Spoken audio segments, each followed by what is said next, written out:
Hello दोस्तों, welcome to this video. आज की इस वीडियो में हम क्लास 10th का chapter the Triumph of surgery देखने जा रहे हैं, जिसके ऑथर जेम्स हैरियट हैं।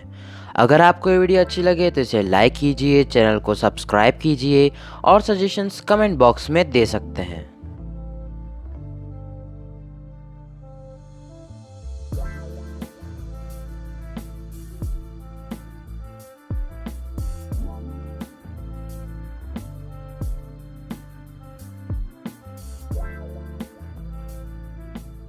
मुझे इस बार ट्रिकी के लिए बहुत डर लग रहा था। मैंने अपनी कार को रोका जब मैंने उसको अपनी मालकिन के साथ रोड पर टहलते हुए देखा और मैं उसको देखकर बहुत शॉक हो गया। वो फूले हुए सॉसेज की तरह बहुत मोटा हो गया था। उसकी जीभ मुंह से बाहर लटक रही थी। क्या तुमने उसे मीठी चीजें देना बंद किया जैसा कि मैंने तुम्हें बोला था? हाँ, मैंने थोड़े टाइम के लिए किया था, पर वो मुझे बहुत वीक दिखने लग गया था। उसको क्रीम और अरे तुम तो बड़े हैवी ड्राइवर हो भाई।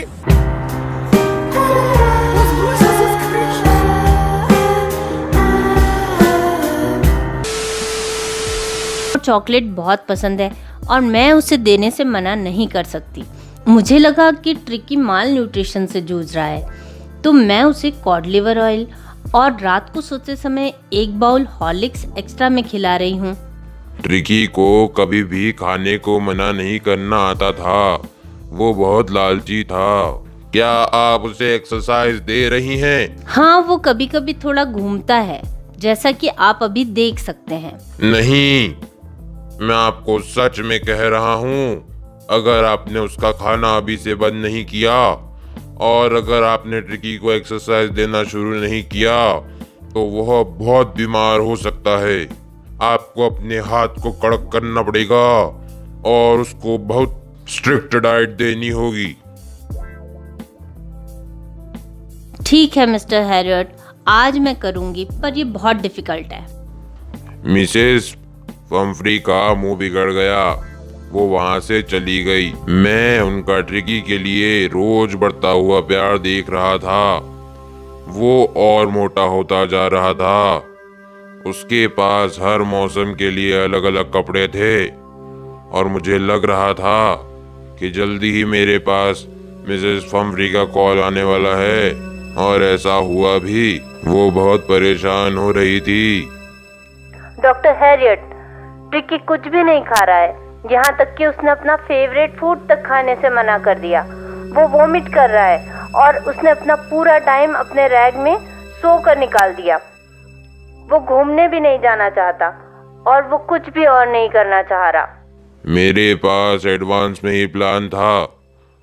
अब सिर्फ ट्रिकी को घर से बाहर ले जाने का एक ही तरीका था, और वो था कि उसे हॉस्पिटलाइज किया जाए और एक रात के लिए ऑब्जर्वेशन में रखा जाए। अब मिसेस पंफ्री को बहुत दुख हो रहा था और वो बोल रही थी कि अगर वो उसे एक दिन नहीं देखेंगी तो वो मर ही जाएंगी। पर मैंने मेरा डिसीजन फर्म रखा। अभी तो ट्रिकी बीमार था, लेकिन अगर मैं उसे नहीं ले जाता तो वो बहुत बीमार हो जाता और आखिर में मर जाता। मैं उसे लेकर निकल ही रहा था कि जब ही मिसेस पंफ्री और सारी मेड्स बाहर आकर रोने लगी और उसकी सारी चीजें जैसे बॉल्स, हर सीजन के कोट्स और मैट, बेड, जाने क्या क्या लाने लगी। मैंने जैसे ही देखा तो मैंने जल्दी से कार चालू की और निकल ही रहा था कि मिसेस पंफ्री ने पीछे की खिड़की से धीरे से सारे कपड़े अंदर डाल दिए। जब मैं उसे अपने क्लिनिक के अंदर ले गया तो बाकी कुत्ते वहां पर आए और उन्होंने उसकी तरफ देखा, उसके आसपास घूमे और उससे बात करने की कोशिश करी, लेकिन वो उनको डल आइज से देख रहा था, तो उन्होंने उसे एक बोरिंग चीज समझकर वहीं पर छोड़ दिया।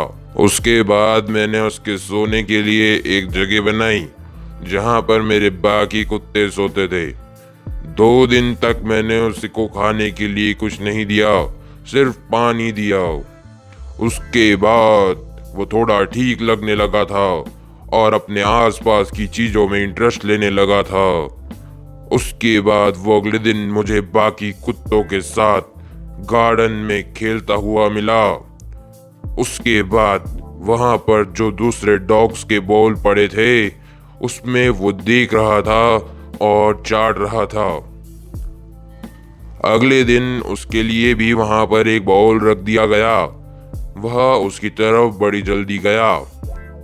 उसके बाद तो उसकी रिकवरी बहुत रैपिड हुई। उसको कोई भी सर्जरी नहीं की गई, पर फिर भी वो ठीक हो गया और बाकी कुत्तों के साथ खेलने लगा। अब वो कुत्तों की गैंग का एक मेंबर बन गया था। उसने ऐसी लाइफ कभी नहीं देखी थी। मिसेस फम्फ्री उसकी बहुत चिंता करती, मुझे रोज फोन करके पूछती कि वह अपने सही वेदर वाला कोट पहन रहा है कि नहीं और सही से खा रहा है कि नहीं। मैं उन्हें सिर्फ इतना ही बोल पाता कि वो डेंजर से बाहर है। और मिसेस फम्फ्री ने मॉर्निंग में अपने साथ राउंड फ्रेश अंडे लाना शुरू कर दिए, वो भी पूरे 2 दर्जन। ट्रिकी की हेल्थ अच्छी हो जा रही थी। उस पीरियड के लिए मैं और मेरा पार्टनर ब्रेकफास्ट में रोज अंडे खाया करते। और जब उन्होंने रोज वाइन की बोतल पहुंचाना शुरू कर दी ताकि ट्रिकी का ब्लड नरिश हो सके, तो लंच एक सेरेमोनियल लोकेशन बन गया और हम रोज 1-2 गिलास वाइन पीकर खाना खाते। पार्टी हो रही है। मैं तो ट्रिकी को परमानेंट गेस्ट बनाने की सोच रहा था, क्योंकि उसकी वजह से रोज अंडे और वाइन आ रहे थे और मुझे रोज ब्रेकफास्ट में खाने को मिल रहे थे। लेकिन जैसे ही मैं कॉल कर दूंगा ये सब आना बंद हो जाएंगे। फिर मैंने दिल पर पत्थर रखकर फोन करा और मिसेस फम्फ्री को बोला कि अब आपका डॉग बिल्कुल परफेक्ट हो चुका है। 1-2 मिनट में एक ब्लैक कलर की 30 फीट लंबी कार मेरे ऑफिस के बाहर आकर खड़ी हो गई। मिस्टर हैरियट, क्या आप सच बोल रहे हैं? क्या ट्रिकी बिल्कुल हेल्दी हो चुका है? आपको कार से उतरने की कोई जरूरत नहीं, मैं उसे जाकर लाता हूँ। ओह मिस्टर हैरियट, मैं आपका थैंक्स कैसे करूं? ये तो ट्रायम्फ ऑफ सर्जरी है। दोस्तों, इस स्टोरी के थ्रू जेम्स हैरियट बताना चाह रहे हैं कि अगर कुछ भी ज़रूरत से ज़्यादा दिया जाए तो वो हार्मफुल ही होता है। ये स्टोरी हमारी लाइफ को भी एक मॉरल देती है कि पेरेंट्स को इतना भी इंडल्ज नहीं होना चाहिए कि वो अपने बच्चों को ही हार्म पहुंचाएं। ज़्यादा पैम्परिंग फिज़िकल और मेंटल हेल्थ को हार्म पहुंचाती है और एक्सरसाइज उतनी ही इम्पॉर्टेंट है जितना इम्पॉर्टेंट फूड है।